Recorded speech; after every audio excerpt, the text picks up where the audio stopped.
7 വയസ്സാകുമ്പോൾ കുട്ടിയെ അടുത്ത് വിളിക്കണം. മോനെ, ഇന്ന് 7 വയസ്സായി, മോൻ നിസ്കരിക്കണം കേട്ടോ. മുറുസ്സബിയ ബിസ്സലാത്തി ഇദാ ബലഗ 7 സിനീൻ. നമ്മളിൽ എത്രയാളുകൾ നമ്മുടെ മക്കൾക്ക് 7 വയസ്സായപ്പോൾ വിളിച്ച് ഔദ്യോഗികമായി നിസ്കരിക്കാൻ പറഞ്ഞിട്ടുണ്ട്?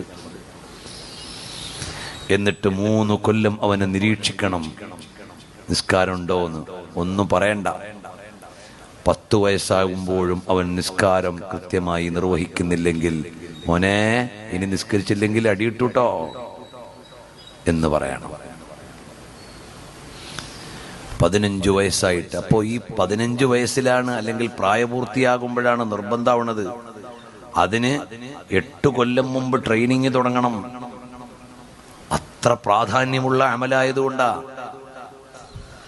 15 വയസ്സായി പ്രായപൂർത്തിയായിട്ടും അവൻ നിസ്കാരം ഒഴിവാക്കിയാൽ ശറഇന്റെ ഭാഷയിൽ അള്ളാഹുവിന്റെ വെള്ളവും വായുവും ശ്വസിച്ച് ജീവിക്കാൻ അവന് അവകാശമില്ല.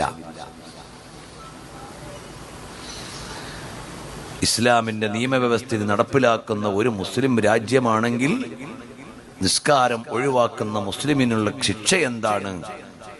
അത് ആ രാജ്യത്തും ആ പരിതസ്ഥിതിയിലും ബാധകമാണ്.